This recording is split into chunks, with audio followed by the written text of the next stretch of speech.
So this episode is going to include a conversation between me, Gustavo, my cousin, mi primo hermano, and Leroy, and we are part of a horizontal organization called the Boricua Diaspora Caucus, and we want affiliation with the DSA, but it's not branded by the DSA. We want the Boricua Diaspora Caucus to stand on its own. The DSA Boricua Diaspora Caucus. And we have a Twitter handle. It's at DSA Borisoc, DSA BORISOC. In the show notes, I will include a link to a document that lays down what we are about. We are for independence of Puerto Rico. We try to produce content that is bilingual. We do not have membership dues right now, but it's only currently for people who are Puerto Rican, half Puerto Rican. It doesn't matter as long as you have a Puerto Rican parent, you have Puerto Rican heritage. We encourage you to be a part of this organization. We are working on doing direct action. We're direct aid. We are working on networking with people on the island. We are working on networking with charities and nonprofits already doing the work back home in Puerto Rico. It's a lot of work, and I would say there's like 5 really active members, and then there's maybe like 10 or 11 people who are very so there's like 5 to 6 really active people, and then there's like 8, 9 pretty semi-active people, like people who are interested, but there isn't enough groundwork laid out so they can contribute. Correct. So let's go ahead and get this podcast started. Welcome to the Knowledge Sacks Podcast, a podcast built on listener submissions, current events, and politics sprinkled with insightful historical context for curious leftist comrades. We're learning and we want to learn with you. We're planting seeds because we believe we only reap what we sow, so let's sow knowledge, positivity, and accountability and watch our garden grow together. To submit your local stories, provide historical context, elaborate on a subject, or make corrections to a previously reported story, shoot us an email at knowledgesacks01@gmail.com. You can find our weekly podcast on SoundCloud, Facebook, Twitter, Podbean, Libsyn, and YouTube. All relevant links can be found in wherever the description box may be located on whatever platform this podcast has been found. Also, I want to go ahead and apologize. I'm really sorry. I've been very busy. I have a personal life. I've worked 50 hours plus a week. My cousin's about to move back to Puerto Rico in February. Gustavo, my cousin that's staying here with me right now in Kentucky. And there's just a lot of things in my life that are going on right now. And that's that. So I'm trying my best. I know I was supposed to release multiple episodes last week. That did not work out with my schedule. I'm so discombobulated and disorganized, and that's my fault, but it is what it is. So let's get started. I wanted to do some updates. You know, I've been talking a lot about Whitefish Energy Holdings because I'm not over it, and so there's like an inside ongoing joke in the Borisoc chat on Twitter in the DMs that I'm like Jimmy Dore because I never let stuff go. Look, it's just me. I don't let stuff go. That's it. It's a part of being Paula. It's a part of being Pauli. It's a part of being Paulita. It's a part of being who I am. I just don't. If you're gonna do my people dirty, if you're gonna do the Puerto Rican people dirty, I'm gonna be talking about you. I'm gonna be talking all about you and telling everybody's friends about you because I'm full of chismes. And that's what I see the politicians and the news as.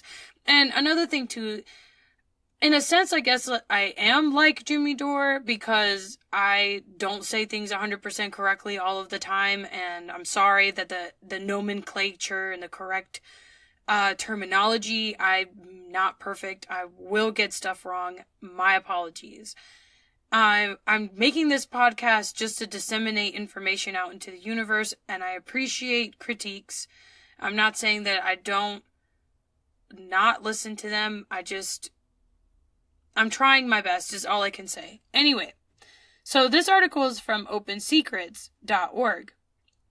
Whitefish spent $150,000 lobbying Congress after Puerto Rico disaster. It was published January 24th.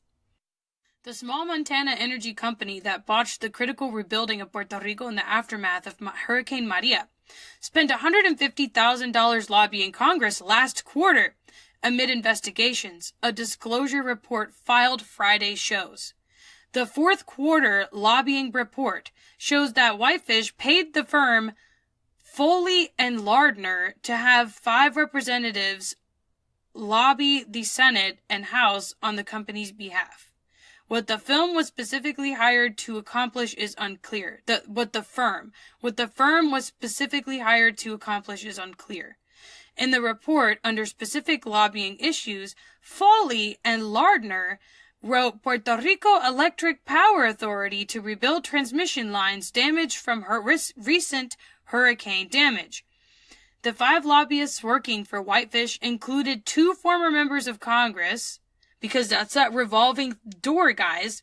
People, the government in the United States is absolutely corrupt, and nobody is paying attention because everyone is literally just trying to survive. Everybody has to do all of these. There are people who have to do what they have to do to survive. All right? Sucking. Like, people are doing what they have to do to survive. People go to work, they are sucking metaphysical there too. I mean, everybody's doing what they have to do to survive. Everybody's just... Do you really think people are living the lives that they want to live? Do you really think people are free under this society that we live under? People are struggling. And it's because the lobbyists are ex-politicians who are screwing and committing ethnic cleansing on the island of Puerto Rico, specifically pointing this back to my people. Specifically highlighting that point. That there is ethnic cleansing going on the island because of capitalism, because of money. Because capitalism is going to capitalism. Whitefish Energy and Foley and Lardner did not immediately respond to questions from the Center of Responsive Politics on Wednesday. Of course not. And let's be honest, with control, there will always be manipulation. And with manipulation, there will always be a power struggle. And with power struggle, there will always be this hierarchical form of what should and should not be. When we could literally live in a utopia, there's enough food on this planet to feed everybody. There is enough water to give to everyone. But since corporations are buying up aquifers in Latin America, cough, cough, that will be an episode upcoming. There's so much stuff happening in El Mundo, in the whole world, that I just can't keep up with it. It's just so much happening, and then with my personal life happening, and at the same time this stuff happening, it's a constant bombardment of information and stimulus, and people are tired. I'm one of those people. I'm trying the best I can, and I just feel like I'm yelling into the void. People just don't care. People don't listen. Last year, Whitefish was thrust into controversy after it was awarded a $300 million contract, which we already know, which I've already established in previous episodes. The September disaster knocked out the power of 3.4 million residents and resulted in a death toll that may be upwards of 1,000. Remember that episode? I think it's this first episode. I talked about the actual death toll being between 985 to 1,065 people. The Puerto Rican government gave the 2-person Montana utility company the contract almost out of the blue, without a competitive bidding process and with significant price markups. And now they're trying to privatize Prepa. And now they're trying to privatize. Oh, and in Puerto Rico, they just announced that they're going to try and privatize schools. And then there was a report that came out about the Puerto Rican school system and how broken it is and how they're passing students that when they take their college board exams, they fail them because they've been good students, but they didn't learn the actual material. Like they got graded on their obedience and how obedient they were, not how they're retaining the information. I'll include a video link about that down below because I've already gone off topic. But anyway, so the article continues from Open Secrets. The deal also drew skepticism because the company is based in the small hometown of Ryan Zinke, Interior Secretary for the Trump administration. Zinke denied claims that he was tied to the contract. Quote, I had absolutely nothing to do with Whitefish Energy receiving a contract in Puerto Rico, Zinke said in a statement. Any attempts by the dishonest media or political operatives to tie me to awarding or influencing any contract involving Whitefish are completely baseless. Only in elitist Washington, D.C. would being from a small town be considered a crime, unquote. Basically, Whitefish Energy spent $150,000 lobbying the Senate and the House on the company's behalf. They paid Foley and Lardner. Another update. So this is from E&E News. So Puerto Rico's three-way duel to control the power company. As Puerto Rico claws back from its epic blackout. Oh, and by the way, last night, the north part of the island completely lost power because there was an explosion. So, I mean, nothing in Puerto Rico is normal. People back home will say, oh, things are normalizing, but nothing is what normal was before Hurricane Maria, for one. For two, they are kicking people out, and I'm going to talk about that later on in the podcast, but they're kicking people out of their homeland, and then the people who came to the mainland and staying in hotels provided by funding from FEMA, the deadlines to leave these hotels are up and coming. I mean, I'll make the connections in the podcast. As Puerto Rico claws back from its epic blackout, a battle is sharpening among the three government entities that want to break up the enfeebled power company and dictate its future. Yesterday was the 4-month anniversary of Hurricane Maria, which smashed much of the electric grid. Infighting only promises to prolong the misery. According to new figures released yesterday by the Department of Energy, 406,600 businesses and residences, just under a third of all customers, are still without electricity. The company providing that energy, the Puerto Rico Electric Power Authority, is so broke that it had to temporarily shut down 2 power plants this week because it couldn't afford the fuel. The question of who will oversee its undoing became the source of new disagreements this week. Will it be Ricardo Rosselló, the island's governor, who on Monday announced a strategy to sell off much of Prepa? Will it be the Federal Financial Oversight Management Board, La Junta Fiscal, which is posed to judge the utility's fiscal plan? Or will it be the Puerto Rico Energy Commission, which has clear legal authority but is in danger of being voted out of existence? This is what colonialism looks like. The people on the island have no autonomy. Their rights are being violated. Their human rights, their access to just basic, essential, modern-day amenities are complete. We don't have portable water for most of the people on the island. I covered that in episode 2. The water quality in Puerto Rico hasn't been abiding by the Safe Drinking Act for a long time, for decades. And then last episode, I talked about how the sewage company was privatized temporarily in 2000 and how great that worked out. It didn't. Newsflash. We have capitalized basic necessities in this country. Alright? So, you can read this article on your own. I really don't want to spend too much time on it, but I just wanted to illustrate Like, there's so much going on the island. Because, see, I'm going way off topic. I tend to do that. I apologize.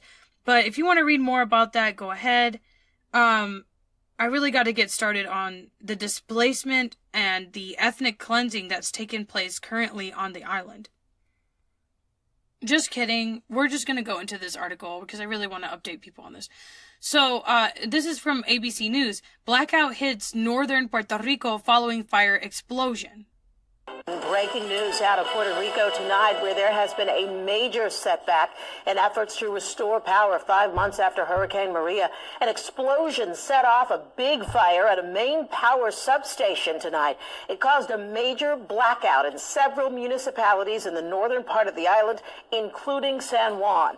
These images show the damage. This happened as more than 400,000 power customers remain in the dark because of the hurricane.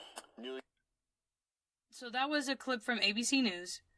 An explosion and a fire at an electric substation threw much of northern Puerto Rico into darkness late Sunday in a setback for the U.S. territory's efforts to fully restore power more than 5 months after Hurricane Maria started the longest blackout in U.S. history.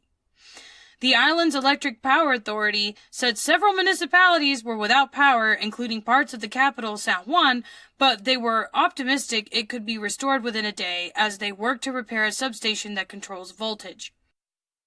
The blast illustrated the challenges of restoring a power grid that has already been crumbling before it was devastated by a Category 4 hurricane, which I talked about last episode.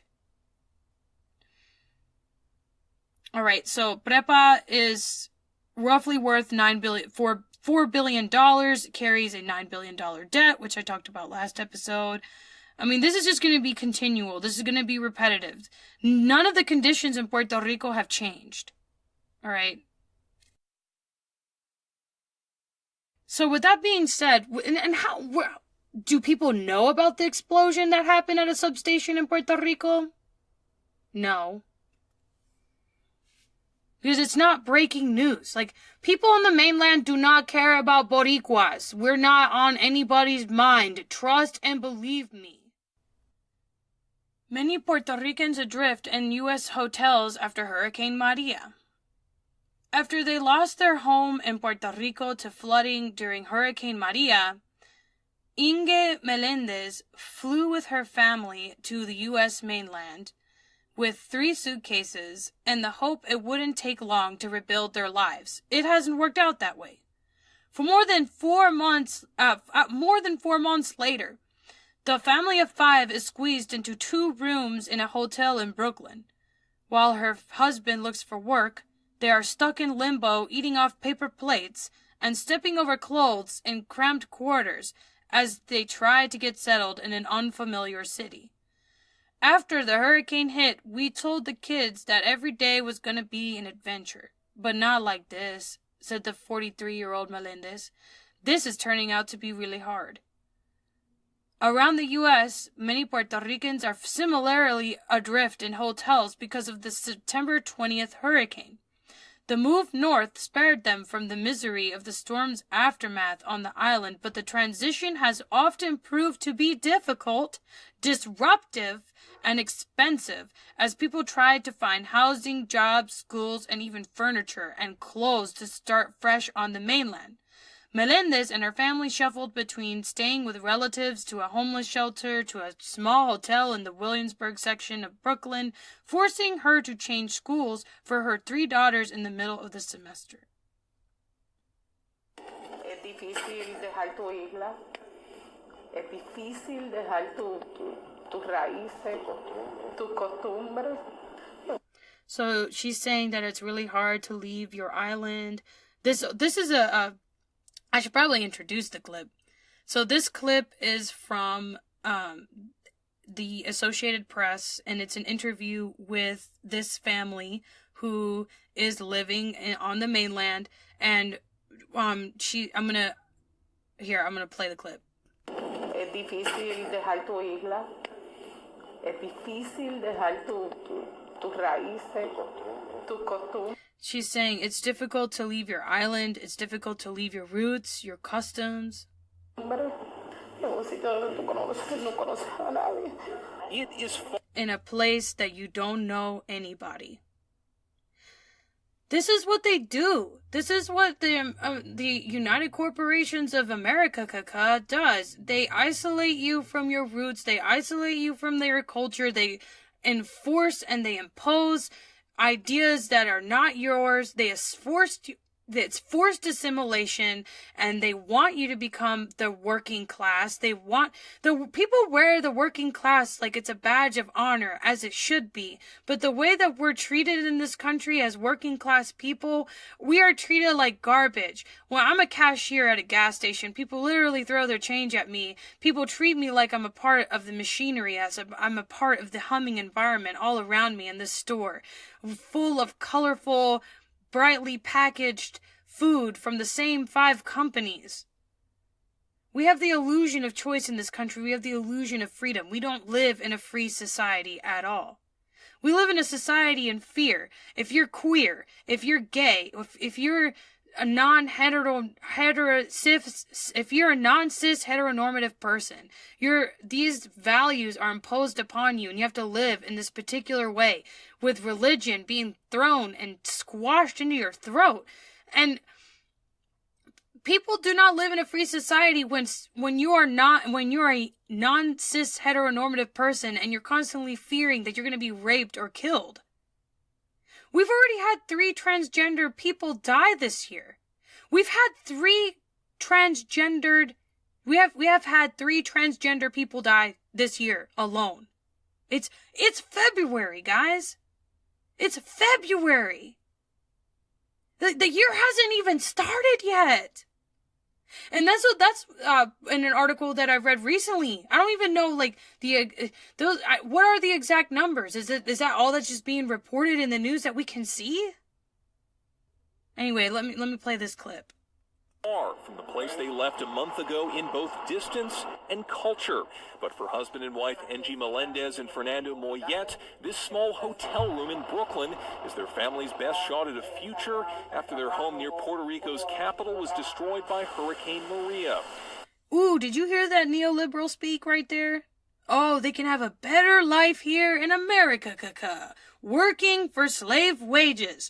Because guess what, guys?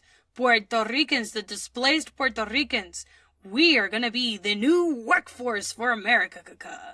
We are the new brown people. Oh, isn't it great?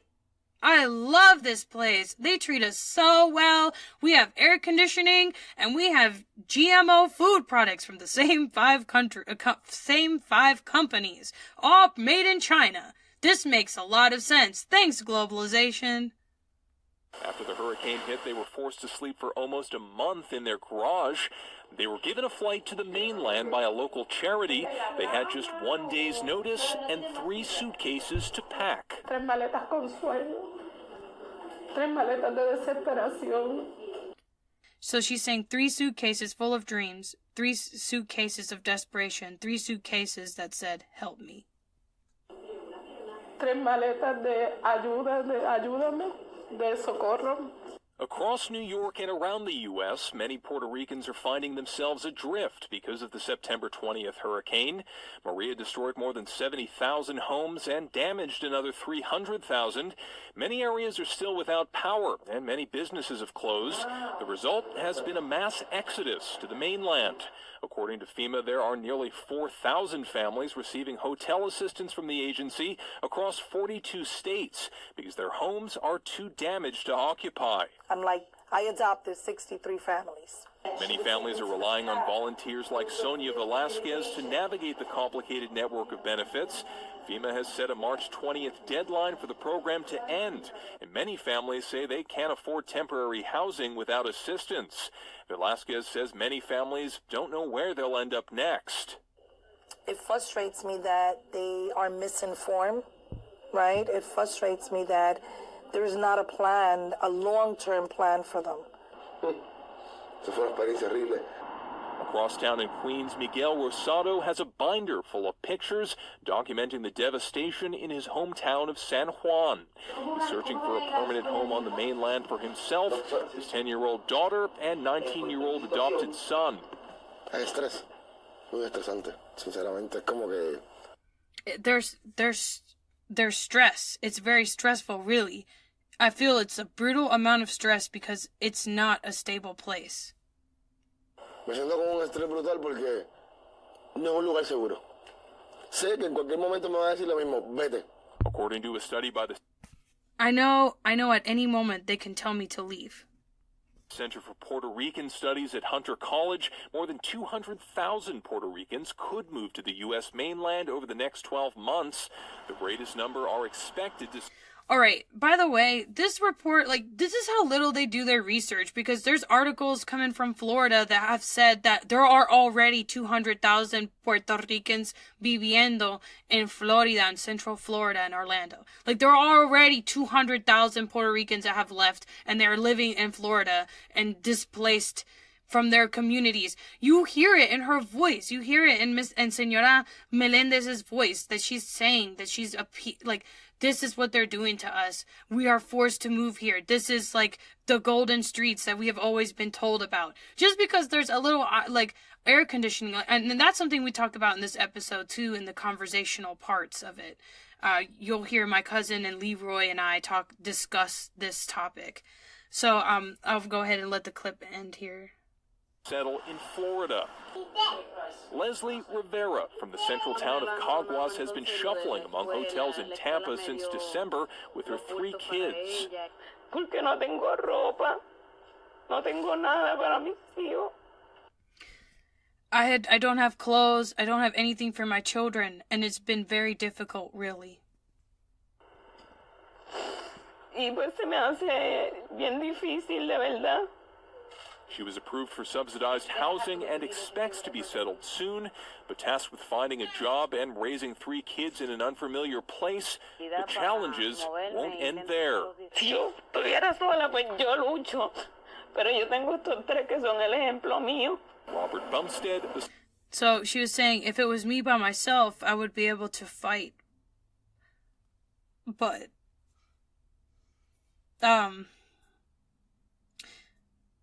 if I were alone, I'd have a fighting chance, but I have these 3 that I have to set an example for. That's what she said.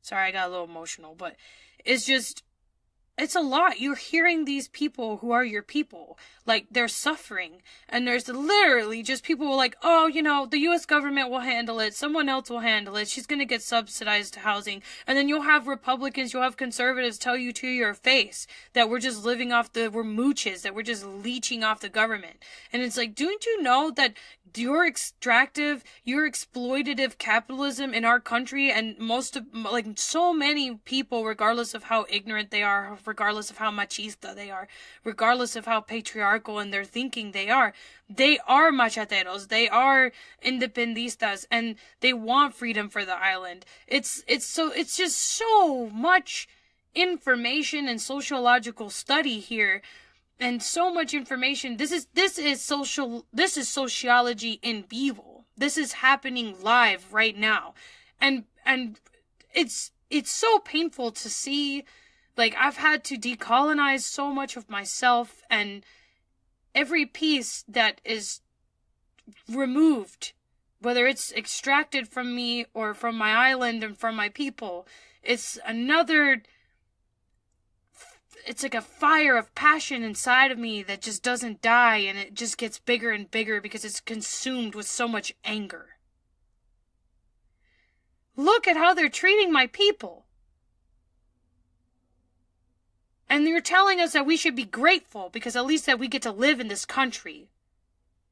This country is actively killing people all over the world, including back home in Puerto Rico. Why should I be grateful? FEMA's an insurance company. They don't care. They're privatizing off of us. So you're hearing, the article continues. You can read it on your own. It just elaborates. The article elaborates on the injustice, the instability.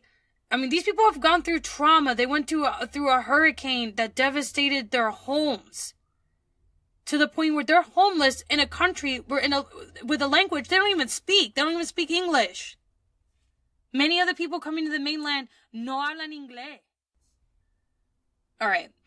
So here's another article. I'm reading you these articles because I need you to understand. I'm reading you these articles. I'm playing these clips because I'm going to connect it for you at the end. Well, I've already done it. So if FEMA is an insurance company that's just trying to profit, because we all know health insurance companies are doing that right now, right? These people profit off of people's misery. That's what capitalism runs off of, the misery of the workers. And how are we going to make these people miserable and uncomfortable where they have to escape using drugs, using alcohol, using the substances that we sell, or we have a black market that provides these substances that isn't controlled or regulated? How are we going to kill off these people? Well, we can just let them numb their pain with alcohol and drugs. And there are so many people, and it's not as conspiratorial as you think, that the U.S. government is injecting drugs into these communities, right? How is it that we have a huge, massive opioid crisis in Puerto Rico, but the only people who are allowed to bring goods to the island are American-manned ships? Like, nobody ever talks about that. You really think that people are coming in little rowboats from the Dominican Republic with drugs? You think they're going to make a trip that far? Like, just use your brain. The Jones Act imposed upon us adds extra tariffs. Like, we're being murdered by the U.S. government. We are being forced off of the island. We're being... There's white supremacy in our media, in our culture, and it's disgusting, it's despicable, it's sick. Anyway, this article is from the New York Times. Time is running out for Puerto Ricans sheltering in hotels. So I just talked about the family, right? Melendez as an example of what's happening. These people are displaced. These people feel disheartened, right? I mean, and the way they see it is, at least I'm not on the island without power. We just, like I've read earlier, there was a substation that exploded in San Juan because these substations are so old. And they think privatizing is going to fix it, but they just want to make money off of it at the end of the day. You got people making giving lobbyists $150,000 so they could impose their views on other people. Why? Whitefish Energy only had 2 people that were employed full-time when they got the contract for Hurricane Maria on the island. I mean, this is insanity. So the article starts. The 4th floor of the Red Roof Inn felt like a city block on a recent Friday night as families spilled from their rooms into the hallway. Doors were propped open, chihuahuas skittered around on the carpet, and a cluster of teenage boys had claimed a spot by the elevators, a speaker thumping with hip-hop. I'm sorry, I thought that was funny. At the end of the hall, in a room where a window framed the dome of the state capitol like a postcard, Jeanette Febre's husband and 12-year-old son watched television on the bed.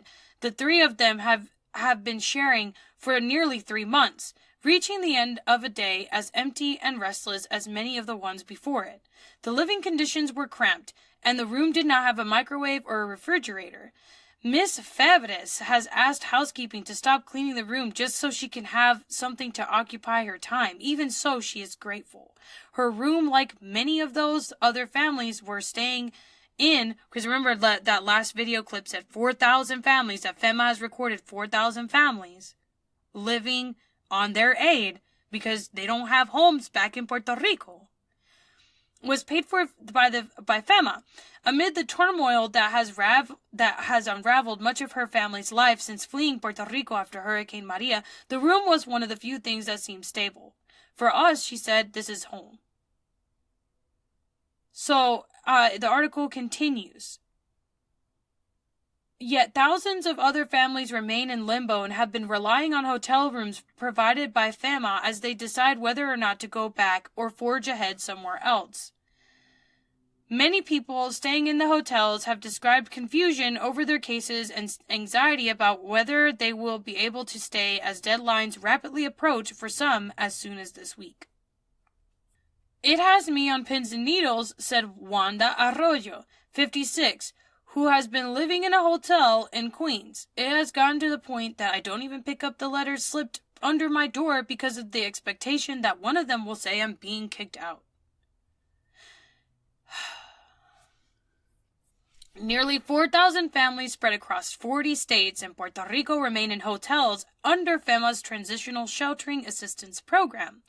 Federal officials said most families, more than 1,500, were in Florida, while hundreds of others were in Connecticut, Massachusetts, and New York. More than 800 were in hotels in Puerto Rico. Most of the stays have been extended until March 20th, but about 200 households have been alerted that FEMA will stop paying for their rooms as of Wednesday. The agency had already cut off assistance last month for some households after federal officials determined that their homes in Puerto Rico were habitable and had functioning utilities. But let's go back and know the facts that the U.S. government will say something is habitable. They will say that something is okay for people to live in, and then they'll find, oh, there's lead in the water. Oh, there's, you live by a Superfund site. Oh, this, oh, that. That's the thing. If you're black and you're brown, they don't care. They want you to die. They want to kill you. They don't give a crap about you. All you are is a body to them. FEMA said that the agency was hearing appeals from some who had been denied further assistance and added that it was possible for the program to continue after March, and Puerto Rican officials found that it was still needed. But agency officials stressed that the program, which was also used to support families displaced by hurricanes in Texas and Florida, was supposed to be short-term. Yeah, and then look how FEMA is not an agency that's going to give people mental health care. FEMA is not an agency that is actually there to help Puerto Ricanos. FEMA is there to distribute money and try to profit off of the money by not giving it to all of the people who need it. They don't care about the U.S. government does not care about Puerto Ricans. It's an insurance company, right? The tax dollars that we pay into this program is determined by the budget from the government, and the people who are in Congress are mostly white and could care less about Puerto Ricans, and many of them enjoy going to vacation there and want to keep it as a colony because they like to go to pretty white beaches. They like to go to pretty white sand beaches. That's all we are to them, to the white man. So here are these deadlines looming over families of Puerto Ricans trying to survive after a traumatic event without any mental health care, mind you. Being displaced, working probably minimum wage jobs because they don't know English. I mean, this is embarrassing for me, not because they don't know English, but the fact that the U.S. government is doing what it's doing. The U.S. government is going to capitalism. Capitalism is going to capitalism. I really like that. Leroy says that a lot. It's just the truth. Capitalism is going to capitalism. It's going to do what it's going to do. Okay? So, let's get this conversational part of the podcast started, now that we've gotten those facts out of the way. The reality is, in sum, that Puerto Ricans are being forced out of their homes, they're coming to the mainland in desperation, and then that desperation continues because they're living in unstable conditions and from hotels with children, applying for Section 8 housing in hopes that they win that lottery to get chosen to live on the mainland. And then on top of that, they're going to be the new workforce that's going to replace the people who are being deported. It's not difficult. FEMA doesn't care about the Puerto Rican people. They're there to prevent the aid from getting to the people. They only want to profit off of our bodies. Oh, and before I let the conversational part of the podcast start, I do want to elaborate, or I do want to say, all right, this is how small Puerto Rico is, FYI. I want to elaborate how small the island is. So, Leroy's mom was best friends with one of my cousin's close friend's mother. And so they know the same person and they were friends with the same person, even though Leroy grew up in the Diaspora and my cousin Gustavo grew up in Puerto Rico, which is really neat. So that's how small the world is. Me hace sentir bien saber que el mundo es tan chiquito. ¿Verdad que sí? Para nosotros que venimos de una isla chiquita y pues a pesar de que nos han tirado como que en todos sitios y nos han esparcido, es bueno saber que estamos tan conectados. Y decir que eso como refuerza esa idea que somos un pueblo unido, ¿verdad? Que somos de una sangre. Eso es así. Que de verdad que yo no... Porque es como yo le he dicho a Paulita, como que a Paula, que lo que es la idea de la diáspora, para mí es algo... La verdad es que los 24 años que tengo, la mayoría desde los 15 años, pues no tan solo con el LGBT, también antes de la Junta, antes de... En el gobierno de Fortuño, en el gobierno de Aníbal Acevedo Vilá, que él tiró a un montón de personas a la calle, amigas de mi mamá, y yo me recuerdo desde una edad pequeña que yo he tenido este sentido de protesta, este sentido de, ¿verdad?, de resistencia hacia la fuerza imperialista que sí permea todo lo que nuestra isla, además de otros lugares en Latinoamérica. Siempre uno está peleando en la isla y no se da cuenta que la pelea sigue y la resistencia está en otros lugares. Eso es verdad. Y ahora con María, obviamente, ahora es que hay una visibilidad para aquellos que estamos en la isla de que Estados Unidos no es el nirvana que pensamos. No es este cielo escondido de que nada más algunos llegan. Que de verdad que desde acá afuera están tratando de llegar allá a la isla. Y de la isla estamos tratando de llegar acá. Eso es como un ciclo vicioso en el que nos tienen a nosotros migrando forzando esa migración de nuestro país. Y después, los que se dedican a estudiar lo que de verdad son los Estados Unidos, lo que ellos hacen, lo que nos hacen, son los que al fin y al cabo dicen, aquí no va a ser tampoco. I know. Y de verdad cuando supe que conocía, es como si te conociera de la vida, porque... ¿verdad? No es tampoco... Yo te digo que la mamá mía y la de él eran amigas íntimas desde los 6-7 años. Mira para allá. La mamá de él era casi tía mía. Y ahora me da una pena porque yo te digo que cuando yo me fui de Puerto Rico, pues yo hablaba con él. Él era la persona, él es mi mejor amigo, él es uno de mis confidants. Sí. Y ahora el ir para atrás y no tener a esa persona donde yo siempre iba cuando me sentía mal es una cosa que hasta el día de hoy son como heridas punzantes. Porque, pues, hay que lidiar con las cosas como pasaron y cuando yo estaba acá, pues fue una sorpresa para mí lo que pasó con María. Porque yo vine acá en agosto 19, porque yo sabía que la Junta Fiscal pues iba a implementar unas cosas que para mí en mi mente, si yo no venía para acá, yo no iba a progresar en mi país. Y yo iba como que, yo iba a ir, en mi mente estaba como que, pues déjame ver las oportunidades, todo lo demás. Pero al venir... Son mentiras. Lo que pasa es que yo había ido una vez a Orlando, porque yo fui a Orlando cuando yo tenía 19 años, que fui al DCP, al Disney College Program. Y ¿cuándo fue eso? En el 2013, en agosto del 2013. 2013, porque yo conocí a mi esposa, porque estaba trabajando en Disney. Sí, ¿en qué año? Ella estaba haciendo el Disney Program. Yo también. Sí. ¿En qué año lo hizo? En 2010. En el 2010. Un poco antes, pero... ¿Y en dónde trabajó? Ella lo hizo en Epcot conmigo. ¿En Epcot contigo? ¿Tú trabajabas en Epcot? Yo trabajaba en Epcot. Pues la primera experiencia mía de adulto en los Estados Unidos fue en el DCP. Y eso no es experiencia ninguna, porque si tú sabes de lo que hacen en el DCP y más en Vistaway, donde yo me quedé, que yo vivía ahí al ladito había un hotel y me recuerdo que estaba Sissy's Pizza, que nos daban un descuento que eran como $3 para ir a comer. ¿Sacha? Y tú veías lo que era Orlando.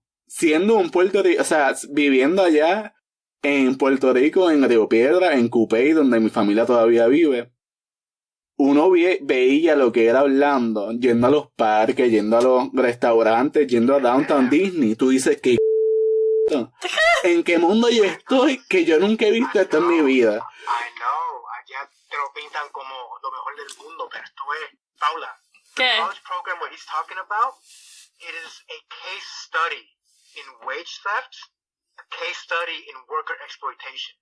They pay these guys, because I worked there, I'm a local, right, so I was just like a normal worker, whatever. I was still making barely minimum wage working there. They bring these college students from all over the world for a quote-unquote internship, paying them below minimum wage, putting them in, like, overcrowded, like, housing, and the rent is taken out of their pay. So they're already being paid nothing, and then the rent's taken out of there. Y una de las cosas más tristes para mí siempre fue que, por lo menos para mí, en experiencia propia, ver un aire central acondicionado, los cuartos que tenían en Florida, como aquí, eso para mí era luxury. Oh, sí. Era como un hotel. Y yo decía que, ay, qué bueno esto para mí. Como y en la casa de Tata, que solamente tiene un cuarto con aire. Sí. Porque tener aire en Puerto Rico eso es vivir en the lap of luxury. Un lujo, es un lujo. No, la casa de mi abuela solamente el cuarto de ella tiene aire. Sí. Y es un luxury, like, porque mis papás tienen un aire en su cuarto y yo tengo uno en el mío en la casa de ellos y mi hermano tiene uno. Sí. Y ellos pagaban 400 y 500 pesos de luz nada más. Cuando yo estaba en Disney, actually, I made like $300 a week. But I was always drunk and going to Paul's and Parliament House. Parliament House, yeah. Y Paul's, yo iba mucho a Paul's. Sí, yo iba a Paul's religiosamente todos los días de latino, actually. Porque, bueno, yo nunca fui, pero fui después de lo que pasó. Eso es de parte del corazón. Mira, al llegar a la acera ahí, solamente al tocar la acera, I break down every single time. Te entra una emoción, una tristeza, no sé, it's crazy. Yo diría que el día después, él estaba en un show, yo lo fui a buscar, y él y yo dijimos, mira, pasó lo de Paul, vamos a beber. Nos fuimos a una gasolinera en Río Piedra, afuera de la Yupi. Nos fuimos allá, esa gasolinera estaba 24/7 abierta y tú podías beber y sentarte al frente. Sentamos y empezamos a llorar todo el día. Porque él también ha ido a Paul's y yo iba a Paul's. Y yo me recuerdo que ese día mi papá me levantó y me dijo, mira Gustavo, pasó algo en Paul's. Porque eso fue como a los al año de yo estar en Orlando. Sí. Yeah. Y yo me recuerdo que papi me levantó y yo empecé a llorar porque yo me levanté con un miedo. Porque tú te levantas con un miedo. Es como lo que está pasando ahora con María, con los puertorriqueños que están votando eso es verdad. de housing thing. Mira, quiero hablar de eso, explicar un poquito sin usar los nombres o... ¿De qué? De tu amiga. De los permisos que están pasando. Yo no sé, en Puerto Rico hay una compañía que se llama Shoe, son unas tripletas. Unas tripletas que ellos venden. Y están sacando a todo el mundo viejo San Juan. Hay problemas con los permisos. Y San Juan últimamente y Condado y lo que es Santurce, que están todos en la misma línea recta. Todo está haciendo gentrified. Que yo me recuerdo después de venir de Disney. Tú estabas viendo cómo iba en declive toda la economía de no sé. No, están sacando forzosamente. Sí. Y es triste porque yo lo veo todos los días en Facebook. Eso es un tipo de violencia. Y de verdad. Yo no sé, yo no me atrevería a usar esas palabras de genocidio.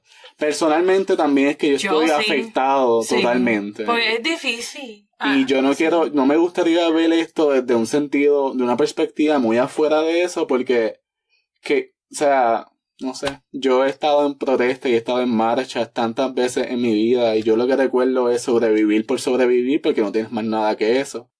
Eso es verdad. Y el verlo de esta perspectiva de que, están haciendo esto. Llegó el fin del mundo para Puerto Rico. O sea, and it's not el fin del mundo, es late term capitalism. Sí. Para mí es así la forma que yo puedo describir hasta este momento para poder, poder situarme en eso. Yo pienso que es ¿verdad? como... Porque Like it's a new beginning para Puerto Rico. Así lo pienso. eso mismo yo iba a decir, que es el fin del mundo para Puerto Rico si dejamos que sea así. Sí.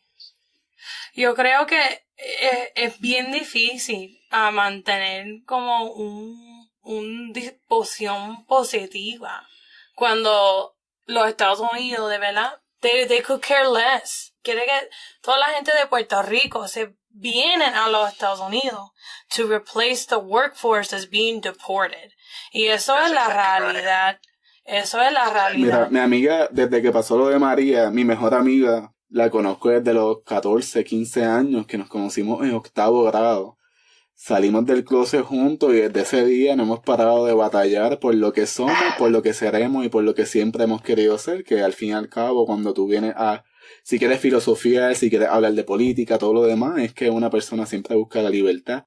Y la libertad viene con tantas facetas y todo lo demás que uno debe de estudiar, reeducarse y reevaluar qué es su identidad para poder lograr eso, ¿no? Eso es verdad. Porque la libertad no es there's no end game. La libertad es una lucha constante que nunca para. Sí. Porque si tú llegas a un punto que dices, mira, que ahora estoy bien, ahora estoy libre, entonces, ¿qué pasa? You know what I mean? Sí. Eso es así. Y ella me dijo, el que sobrevive eso, el ver el ser humano actuando en un modo hay que sobrevivir y hay que hacer lo que hay que sobrevivir porque también hay que entender eso, que el ser humano al fin y al cabo somos animales y eso es verdad. Y esclavizados estamos. Como portando como con los the instincts como para afuera, right? Yeah, and that's kind of like what I try to tell like my family as well, because they're talking about, mira, están robando la gasolina, asaltaron blah blah blah, qué malos son. I'm like, these are people trying to survive. You know what I mean?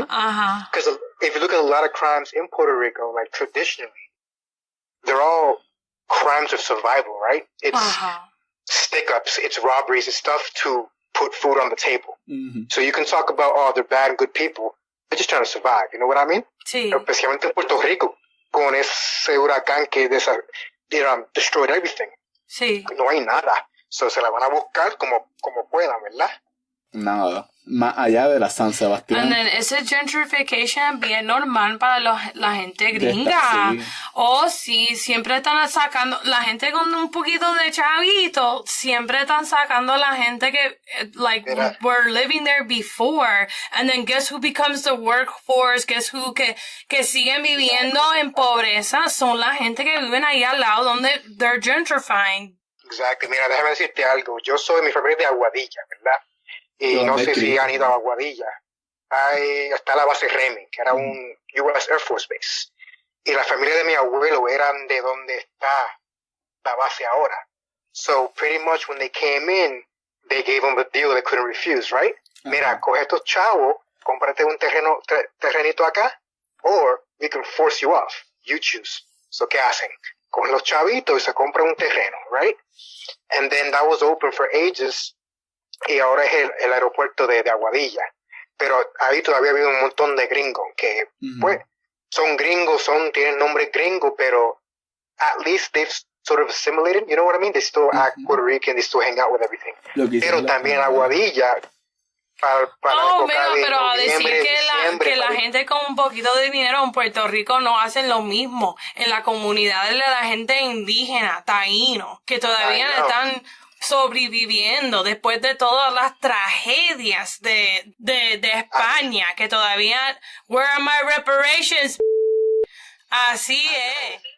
Y también, going back to that, en Aguadilla está la área de Playuela. That is this beautiful, virgin, untouched land, like right by the ocean. And you have all these machines, all these bulldozers, everything, trying to knock it down to build a hotel. When none of the hotels in Aguadilla to capacity at all.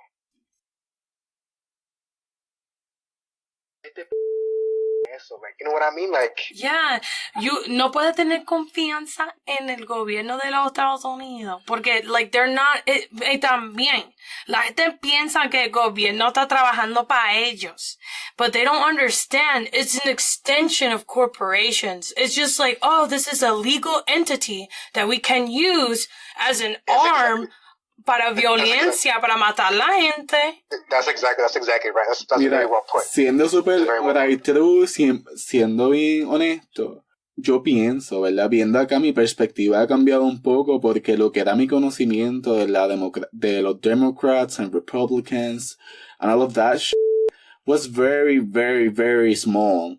Yo lo que en mi mente siempre he tenido es que los americanos son unos imperialistic scumpigs, whatever you want to call it. La gente siempre menciona al diablo y no se dan cuenta que el diablo está en todos los televisores que tú puedas ver.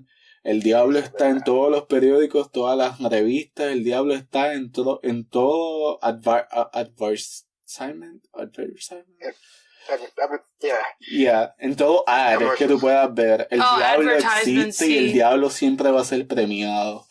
Y ese Cornelius Rhodes, eso era el the death angel. The Jew people talk about it. I mean, it's scary as because when you deal with somebody that's going to kill you, and you're just speaking up for it, I mean, you're going to speak up and they're going to kill you for it. It's scary. Y yo entiendo completamente a mis compatriotas, o sea, a las personas que yo conozco que se quieren ir de la isla. Ahora tenemos grupos como Tiger Swan infiltrating protest camps como el Standing Rock a sentar aquí a decir que el gobierno de los Estados Unidos de verdad would rather have all native people, all las personas indígenas por todo el mundo, porque las personas olvidan que no solamente son los taínos, no solamente son los Cherokees, the Shawnee, no solamente son estos tribes que todavía existen. The Aboriginal people in Australia. I lived in Australia for 6 years, and I'm moving back in a few weeks. And if you want to talk about like the need to focus on indigenous people and solidarity with indigenous people, it needs to start with the Aboriginal people in Australia because they were systematically bred out of existence. You know how here, like, yeah, they were killed, they were murdered, this and that. And they got reservation because, you know, be natives over here, allá. There was a systematic effort to breed. Pero también están haciendo eso aquí también. Yeah, absolutely. Pero están haciendo eso también porque la única manera que tú puedes ser native es si el gobierno de los Estados Unidos saca tu sangre y hacen pruebas. So if you don't have a certain amount de sangre indígena en los Estados Unidos, then you're not considered native. I'm Apache, but really. So this is a video clip from the New York Times. Not my favorite publication, but this is actually a really good piece, and it's titled "A Conversation with Native Americans on Race," and I think it's very essential to have this in our podcast, especially in this robust conversation about what the Boricua identity is and how it relates to the atrocities that are perpetuated by the U.S. government on people of color. I'm Apache, but really that's the government's name because they can't say Zesikai in there. They will tell me how awesome they think it is that I've decided to be a part of my culture. And it's funny to me, it hits me really weird and I don't like it and I didn't know why at first, but it's because I haven't decided to be a part of my culture, I live it every day. I'm more comfortable with the term Native, divorced from Native American. I know there are people who use Indigenous, and if there is one term I do not like to be called is American Indian. And for me, to be Indigenous is to have an intimate and interconnected relationship to a homeland. And so that's really important because land is, tied to every aspect of who we are. Being Native in a city is almost a daily reminder of your people's erasure, of the fact that people don't even remember that you're here and that you exist. But what I did encounter was just this preconceived notion that all Native Americans are dead. I've had older white men come up to me and say, "Oh man, if this was 40 years ago, I can just do whatever I wanted to." You know, the cattle outside doing the work and the dog inside the house, those are property. Those are the black folks in America. They're our property to white men. Then the exotic antelope on the wall, or the exotic, you know, that's the native, that's how natives are perceived in America. We're treated like animals. They monitor our blood quantum. We're the only, I mean, besides dogs and horses, I don't know of any other animal that they monitor the blood quantum. The way I explain it to people is like, imagine a pizza with different slices, and let's say 32 slices. Of the 32 slices, I'm 28 Apache. That's my particular blood quantum. And Native Americans in the U.S. are the only minority group who have to prove their nativeness on an Indian card. It's used to divide Native people against each other, because it can be used as a way to say, I am more Native than you, and I was a part of that too. I used my 4/4 to kind of make myself feel better against other people. The one drop rule, meaning that, you know, one drop of black blood makes you black, you know, that was to keep as many people oppressed or, you know, legitimize their oppression as possible. But on the other side, one drop of anything else completely dilutes you as a Native person. So if you're a Native person, you have a one drop of something else, then suddenly you're less Native. So it's the opposite. Traditionally, within Apache society, you go by the mother. And if the mother's recognized as Apache, she has her clan, the children are unquestionably Apache. Not in the American context, not when patriarchy trumps matriarchy. So what does that mean? My sisters are short 1/16 of a degree. What does that mean? Does that mean their pinkies aren't Apache? What does that mean? You know, being a mixed race person is a whole nother side of it, but that's a very common experience in our tribe. So it's not as if we're unusual in that way. What is unusual is the admixture of black. My grandfather actually doesn't want people, if he hears that somebody from the tribe is coming over, he won't come out of his room because he doesn't want them to know that he's that complexion that he doesn't want me to be affiliated with having African American blood, but I mean, I say it. It's not going to change anything. If it were up to the American government, natives wouldn't be around, because after a certain time, that blood will dilute. It will go out. And so if there's no native peoples to provide benefits, then we're not obligated to meet these treaty rights.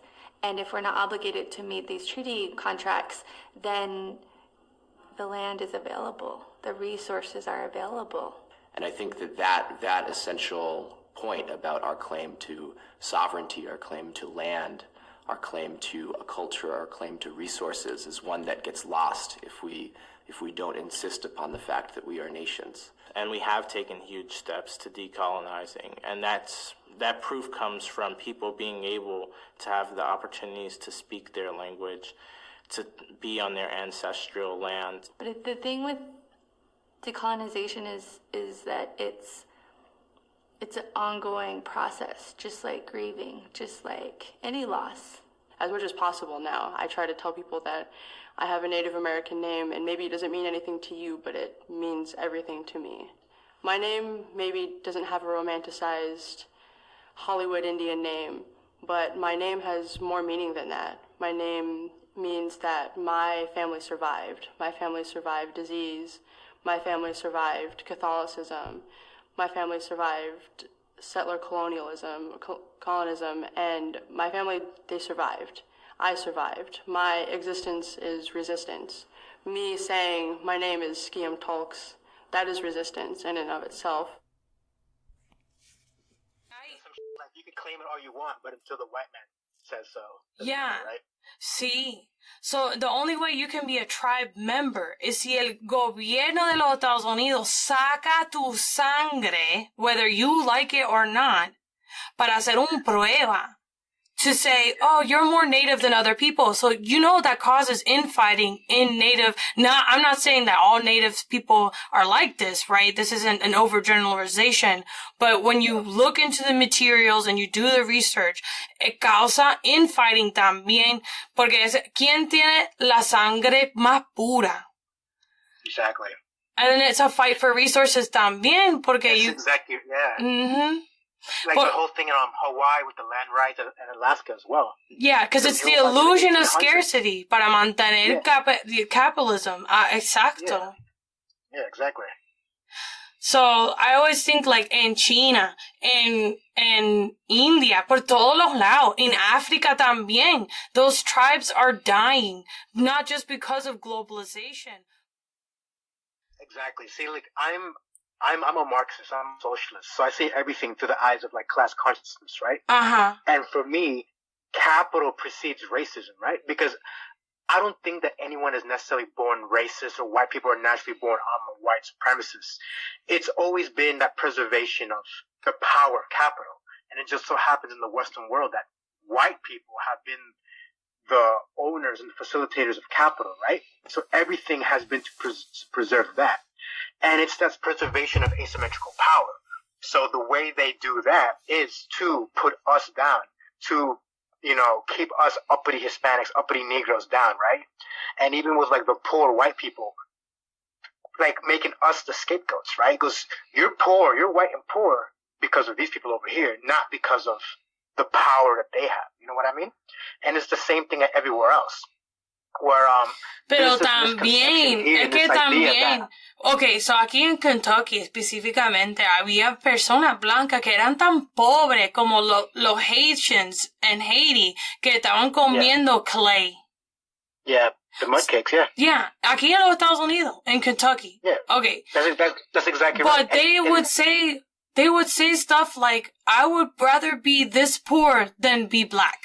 And no dijeron negro. You know what they said en vez de eso. So, to sit here and say that, okay, and a veces como, you can be poor and white and not be a racist. Eso es la realidad. Absolutely. But then a lot of white people are racist because they say a lot of microaggressive stuff.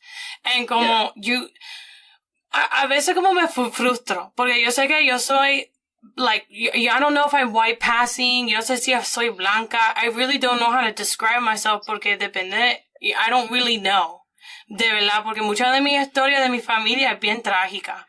So, sí, yo creo que para nosotros, en fin, nuestra familia nunca ha sido definitivamente un color.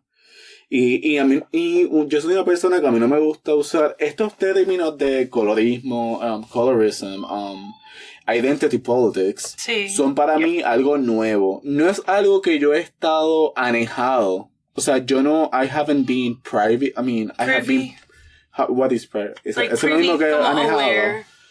Aware. I have been aware of it, pero no al extent que está pasando ahora, como lo leo en Afropunk o lo leo en muchos sitios. A veces me siento como Tarzán saliendo de una jungla, aunque yo no sé si...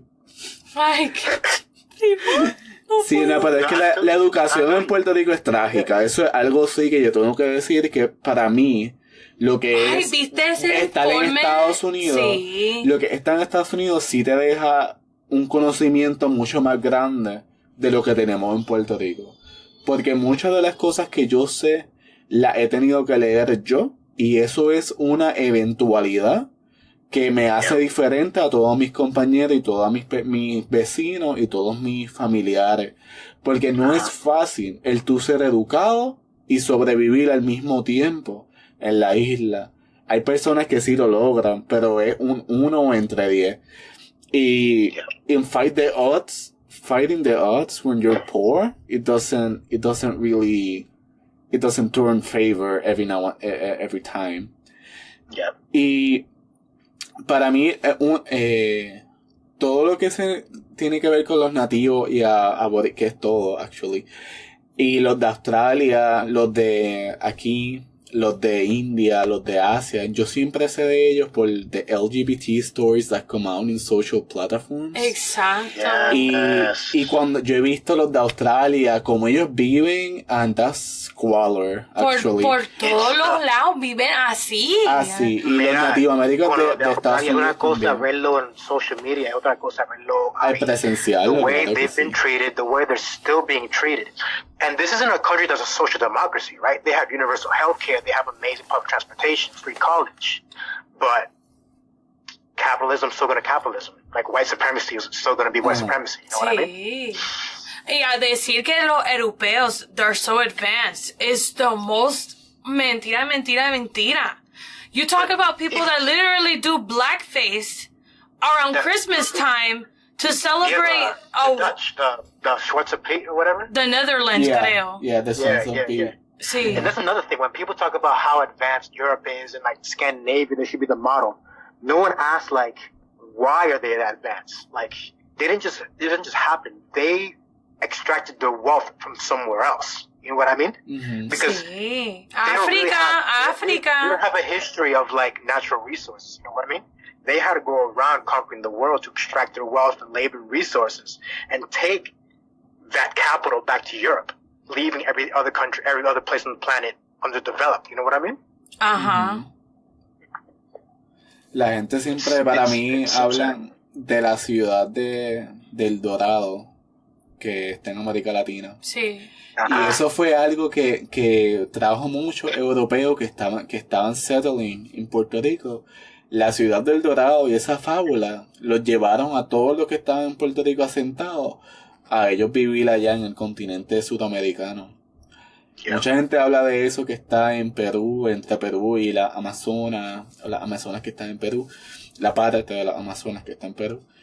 Pero Puerto Rico tiene muchas cosas, tiene muchos resources. Y ellos lo saben, los americanos saben que Puerto Rico tiene todavía muchos resources that they can extract for profit. Oh, tú sabes, el trabajo de FEMA es to prevent the aid from getting to puertorriqueños. Eso por fin is why they're there. They're there to guard the resources. They're not going to give that stuff. And then todo the hassle que los puertorriqueños necesitan. They need to drive to the people, and then they have to sign the paperwork, and then necesitan una estatua de non-profit para sacar la cosa de FEMA. Exactly. FEMA's are like insurance companies. Like, it's in their best interest not to give out aid. FEMA is an insurance that's capitalism. So, ¿por qué hay personas dando donaciones a FEMA cuando FEMA no está giving out the stuff, repartiendo las cosas la manera que it should be? They should be going door to door. The Red Cross didn't even do its job right when it was there. So the U.S. Army Corps of Engineers no está ahí para ayudar a la gente de Puerto Rico. They're there scouting the resources para robar las cosas. That's what the U.S. government does. The U.S. government goes to Afghanistan. Oh, ese tipo with a crypto, and that guy wouldn't survive a summer in Puerto Rico with his white para quemar en el sol. Qué bueno que se quema. Oye, cuando esto es una bestia, como decía Cancel Miranda, esto es una bestia. Ahora que las personas sepan que es una bestia y cuán grande es la bestia y cuán asquerosa es la bestia son otras cosas. Pero para mí que ellos te van a matar. Ellos te van a matar para quitarte lo que tú tienes. Para desvertir. Sí, pero ojalá se enferma con dengue. Ellos van a vivir de nosotros, hasta de nuestra sangre. But that's the thing though as well. They're going to do that, but then they're going to tell us it's good for us. Like that they're doing us a favor. You know what I mean? Like, just to see toda la gente viniendo a los Estados Unidos y like in my mind I scream, ay, ¿por qué? Yo de verdad que soy como un pseudo anarquista. Yo no soy anarquista, porque es como llega un punto que yo creo que no es nuestra realidad el pretender que esto está bien. Porque no lo está. Y a vivir aquí con y miedo. literalmente que te estén matando. Sí. Que hayas matado lo que es lo que yo conocía como era mi isla por todo lo que yo he vivido. Esto no está bien. Y que lo hagan hecho en toda conciencia. En toda... They did it because that's what they do. And llega un punto que es mejor... I mean, I'm an anarchist. I'll call me anarchist, actually. But... Sí. Anarchism for the win. Ajá. Es lo que yo... I think we're all hice, red black flags here. En mayo 1 yo me puse una venda en la fucking boca y nadie me podía reconocer. Y nos tiramos a la calle y peleamos. Y eso es lo que hace el puertorriqueño al fin y al cabo. Se resiste a todo imperialismo. Se resiste Mira, que a hasta lo injusto. la policía en Puerto Rico está protestando. Ay, sí, ahora les dio con protestar. Después que nos escupían en la cara y se reían también. Diciéndote malagradecido, esto, lo otro. Ahora son ellos que están en las calles. Eso es así. Mejores momentos de mi vida fue cuando me paré la cara de un policía en la cara mía y yo le decía puerco, le decía de todo lo que ellos me decían a mí también. Y por eso es que te digo que soy una... O sea, no es que yo no voy a teorizar ni voy a, ¿verdad?, a implementar lo que para mí es el anarquismo, porque puedo estar totalmente in the wrong, right? But not really. Porque para mí... No, yo siento que la gente pobre, como ya decimos uno al otro, ya vivimos en el anarquismo. That's what mi primo siempre me dice eso. Paula, ya Puerto Rico, todo el mundo tan pobre, sobreviviendo a la manera que necesitan sobrevivir. Como me decía mi mejor amiga, cuando tú no ves bondad, cuando tú no ves comida, y tú tienes que pelear por tu comida, that's a problem. Pero no es turn against each other, turn against who's making us turn against each other. That's exactly, that is well put. Y también el gobierno de Puerto Rico es el gobierno de los Estados Unidos, porque ya sabemos uno al otro que la Junta Fiscal tiene control completamente de qué está pasando en la isla. And all of those billionaires, los 7, podían they could give the island el dinero que necesita. Pero they're so greedy and they're white supremacists. And no importa de verdad si vivimos o si morimos, if we die. The only thing they care about es el dinero que tienen en su cuenta. Ellos nos dicen que somos culturales. El decirnos que somos culturales is what they said to Native Americans. But they have culture. Entonces ellos profit out of that. They co-opt culture. They literally gentrify your soul, to be honest. Does that make sense? Mira, recuerda del spirit side. Eso es la cosa. Side. Sí, es que es spirit side, que están matando tu espíritu. Spirit side, that's a good term. Y ellos, en la casa del gobernador ahí en San Juan, habían parties que Ricardo Rosselló hacía cuando estaba en un 10º grado o 12º, 12th or 11th grade. Ricardo Rosselló hacía party in the governor's mansion and everybody would get drunk. Y uno de mis primos, el hijo de tío Manuel y tía Nereida, el mayor, estuvo en Marista, en donde él estudió. No sé si fue era Marista o otro colegio en Guaynabo, que era católico. Porque en Puerto Rico el clasismo es una cosa que se va de la desborda. Oh my God, que bochorno también, porque like everybody has a family member that's poor AF because they wasted all their money or algo así, o nacieron en la pobreza, and then you always have somebody that married into money porque that's what you're trained to do. Lo que pasa es que nuestra mamá, nosotros venimos de 3 hermanas que venían de clase alta en Río Piedra. Nuestra abuela yo creo que era la presidenta o fue un coacher. No, our abuela was like... Y ella era del club Rotario de San Juan y Río Piedra, que eran los clubes esos como los que tienen acá. Exclusivos. Exclusive, yeah. That they would help people and whatnot. Pero nuestra abuela, que es Milta Gorujo, ella pues fue asesinada por el esposo y el esposo se suicidó al frente de nuestras mamás. Y ahí es que viene el trauma que nos llevó un poquito más avanzadamente a llegar a estos ideales que tenemos hoy en día. Porque cuando tú tienes estos traumas, you really have to introspect. Is that how you say? Sí. Yeah. And when you have really bad traumas over whatever issue, you really have to look into yourself. And within that, you actually find your identity if you are woke enough. Sí. But I don't like that word either because it doesn't really attach itself to anything in Spanish. I don't like to use words that they don't have like a translation. Sí. What is woke despertar, estoy despierto, but yeah. Está despierto, pero no suena... Pero eso es lo que tú le gritas a tu mamá si te está despertando cuando estás en 8º grado. Que te dicen, ¿estás despierto? Sí, estoy despierto.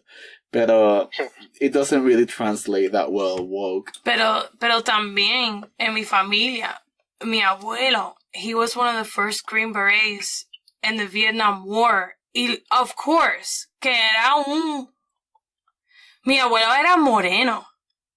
And él tenía, porque yo soy tan blanquita, ¿verdad? Pero mi abuelo era bien como mestizo. And when he went to the Vietnam War, of course they sent him to the very front lines.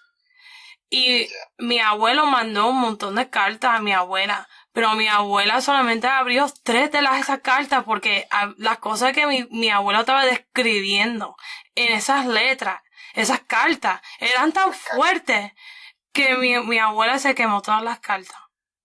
Wow. Y, so, hello. And era un alcohólico y abusó mi padre.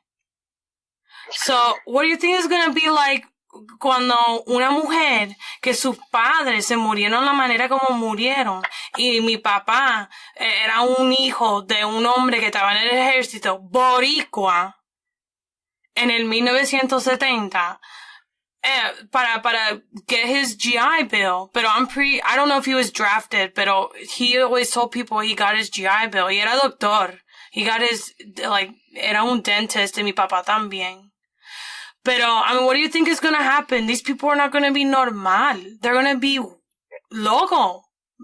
Especialmente because they didn't get mental health care. Imagínate como el machismo y todo eso. It's generational too, right? Exacto, es generational. Que mi abuela Chati era de los campos. So, she always told people that she didn't have shoes y todo eso. These people lived in poverty. And then mi abuela, mi abuelo, mi bisabuelo, se murieron bien joven. Y, mi abuela, su mamá se murió cuando ella tenía como 5 años. Y mi abuelo era canito, pero era bien, porque yo creo que era de Europa. Esto es mi bisabuelo. Esto es al lado de mi papá. Pero he said really racist stuff, and my grandma would tell me it, and then mi abuela bien racista. And it made, yo no sé como, yo siempre como, I look at her like she's crazy. Como es bien loca. Para mí siempre ha sido, mi papá es afrocaribeño. Sí. La mamá de mi papá es nativoamericana de Maryland. I don't remember the tribe. I think it was the Sioux tribe. Like you say that. Oh, sí. Pero papi es negrito, mi mamá es blanca. Mi mamá no es blanca, she's white passing, I don't know what's the term for I it don't now? know tampoco, because I really, como, you have some, con toda tu familia. Light but not white. Yeah. Exacto. Así siento. Pero, entonces yo soy más light skin. Y yo te digo en toda confianza, desde que yo tengo edad y uso de razón, yo me sentía blanquito. De verdad, yo me sentía que porque yo era canito, yo era cano. Pero no cano, mi piel yo tengo un tono súper, ¿cómo yo lo describiría? Porque ahora parece que tengo que estar... A veces como yo tengo miedo, porque de verdad yo no sé cómo describir cómo soy. Y siempre como me atacan. Porque yo no soy primero, yo sé que yo no soy estúpida, yo no soy negra, I know that, ¿verdad? Y yo sé que eso es algo que... No, yo soy bastante trigueño, ¿verdad? La mamá y mía, la familia de parte de mi abuela, de mi mamá, son todos blancos, que parecen, cuando mi abuela, mi abuelo fueron a Nueva York, todo el mundo allá pensaba que mi abuela era italiana. So they're really like European looking. Pero de parte de mi abuelo, su esposo de esa abuela, son blancos también, pero con las narices anchas, con el pelo rizo, casi malo, como decimos nosotros, que es otra frase racista. Me pongo tan triste cuando las personas dicen cosas así porque, I mean, like, mi pelo es bien straight. Mira, yo no puedo, I cannot mantener un rizo para como 2 segundos y ya se cae. No, and on my other side, like, my father, you look at him walking on the street, parece un afroamericano, como cualquiera. You know, tú sabes que es hispano porque parece hispano, but he's, you know, dark skin. Pero el papá de él era blanco, de Ponce, y la mamá era negra. Sí. So it's like, how do we describe ourselves? Like, I have both, like, Afro features, but also, like, European features. I have really curly, like, nappy hair. And my hair is dreading right now naturally because it's like that. And when you talk, like, I guess the pressure that we feel to have to try to, like, identify what we are, who we are, you know what I mean? That's another sort of example of, like, this need, capitalistic need, this white supremacist need to sort of, like, label what we are. And we internalize that, which is absurd, you know what I mean? Porque, you know, at the end of the day, somos Boricua, ¿verdad? Sí. Sí, pero siempre, como el argumento que yo siempre oigo, es que, pero to be Puerto Rican is a nationality, right? And then Latinx is your ethnicity, and then your race is el color de tu piel. Pero hay tantas diferentes... What does that mean? What does that mean? I know. You know what I mean? Like, yeah. Pero, I feel... es como un sentimiento bien overwhelming también. Porque la gente blanca, they just treat me like, cuando yo digo que yo soy Latinx, it's over, game over. Ya me tratan como yo soy, ¿verdad? Like, they just treat me like I'm nothing. You see, I'm already brown, so I get that up front, so. I mean, it really depends though, because I'm cafre as so, like, como la manera que yo hablo, siempre hay gente que dicen algo como, where you grow up in the hood, blah, blah, blah. Pero así yo hablo bien directa. And so, I would just be like, no, I'm Puerto Rican, like, this is the way I talk, whatever. Como yo aprendí inglés cuando yo tenía 6 años. So, yo tengo como un acento raro, I guess. Y también, I grew up in el South, en el sur de América. So, I've got a touch of un poquito de todo, siento. Para mí, mi hermano es más oscurito que yo. No es que oscurito, es que mi papá es negro y mi mamá es blanca. So, we're both mulatos. Mami siempre me decía que éramos mulatos. That we have to say we're mulattos. Porque cuando yo me recuerdo creciendo en la escuela, como eran escuelas católicas y los católicos tienen un sentido de white supremacy because a lot of Catholics, a lot of the popes have been from Poland and all of that shit. La religión es un tool. Sí, un tool. De colonialism. Porque what is the way that they indoctrinated Native American children? That's how they justified it, though. La religión. Y yo me recuerdo que a mí, my mom, we had to define ourselves, and my mom will tell us, you're mulattoes children. And for me, that was something else, because I always wanted to be like that lead singer of ABBA or Stevie Nicks. I wanted to be that white blonde woman in the TV. But that has to do with my whole LGBT. Sometimes I forget I'm actually an Afro-Caribbean gay person. That's a lot. That's a lot in my plate for a minute. I guess when you're doing that much for so much, you don't really see outside of it. And when people tell you that Puerto Rico is not a thing, because people will tell you that here. Oh my God.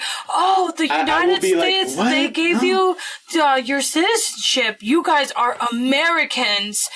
Americans. Hard. It's like, ain't it? Like, we didn't ask for that.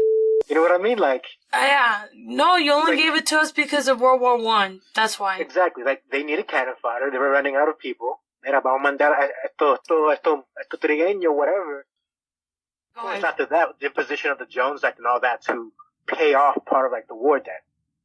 Pero we're still feeling Like that would be going up to like Afghanistan and being like, "Hey, homies, you owe us." No, that's embarrassing. That's like going to Vietnam and saying, "Oh, you owe us because we invaded you." Y tú sabes que los españoles, they didn't even fight. They lost Cuba already. They lost the Philippines already. They were like, "Oh, okay, well, you know, here you go, Teddy Roosevelt, who led the hit on San Juan Hill." Exactly, because at that point as well, like, that whole bombing of the Maine, that was propaganda by, like, the newspapers, by William Randolph Hearst. They're the ones that started the war. And the New York Times is, like, the number one perpetrator. Uh-huh. But, like, the New York Times is the number one propaganda machine lover since before this time. Yeah. So, me gusta, me encanta ver. Like, I will retweet some New York Times article, depending en el tema y quién está escribiendo ese artículo. Pero to sit here and say que está bien, que están haciendo entrevistas y dando una plataforma for the white supremacists. Qué locura, qué bochorno. I know. And to sit here and say que no hay propaganda en los Estados Unidos es una cosa bien ignorante. But that's American exceptionalism, right? Like, we're not the bad guy. Propaganda is bad. We're the good guys. We don't do that. Pero también es que usan la democracia, la mentira de la democracia. Democracy, yeah. Yeah, but because, like, what the hell are, like, fighter jets doing at the Super Bowl? You know what I mean? Tell them you're gonna tell me that's not propaganda? Like. Ajá. Para los hombres también que son machistas aquí en los Estados Unidos. Because really, I don't know a lot of people who watch the NFL who aren't like patriotism y todo eso. That's why they lost to Colin Kaepernick started kneeling. Uh-huh. Because the NFL, the U.S. government did a very, very amazing job at conflating football and like Americanness. You know what I mean? Porque antes era baseball. Porque recuerda, antes era baseball, but let me tell you, you know how many Puerto Ricans were really good at baseball? Let me just, throw that out there. Exactly. Speaking of which, the Caribbean Series is on at the moment. Dito Clemente vivía ahí en Río Piedra, en la avenida 65. Ay, qué tragedia como se murió, Dios mío. Siempre hay una tragedia en nuestras vidas. Eso porque tenemos tantos chismes. He died in solidarity. He died taking aid to like the brothers in Nicaragua. Sí, es verdad, y no estoy diciendo que era... He was a humanitarian in entire Pero, life, Dios mío, se murió en un choque de un avión. That's still not a good way to go. I mean... So, absolutely not. Es una tragedia. I mean, he was bringing aid, ¿verdad? Estaba haciendo algo bueno. Pero he still died. And I always feel like it's always Puerto Ricans. Always. We always die on war. Like, we die back home. And yo sé que es colonialism, ¿verdad? Porque, alcoholism, drug problems están en nuestras comunidades. And then, yo siempre digo, especialmente a mis amigos blancos que son leftists. Y I like to use the term leftist porque yo sé que había un debate earlier. Porque it draws liberals in. Yeah. Es como un Venus flytrap de una palabra. Window, in fact. Ajá. It draws people in who think that they're to the left, and then como they have that moment of, ooh, no, yo soy una comunista. Yeah. Exactly. It's like, I like Bernie, I'm a leftist, until they talk to us like commies, and they're like, wait a minute, no, I'm not. You mean we can't appropriate people's culture anymore? Yeah, no. You won't let me wear a Native American headdress? How is that wrong? I thought I could wear moccasins. I'm 180,000% Cherokee. Yeah. You get those people who's like, well, I'm a 10th Cherokee, and I'm not offended, so it's okay. I'm like, shut up. Y también, especialmente, like, they have no idea. It's like, have you done esta prueba? Have you done the prueba yet? To find out how Cherokee you are? See which tribe you belong to? Alright, this is it for episode 6. I hope you guys enjoyed the episode.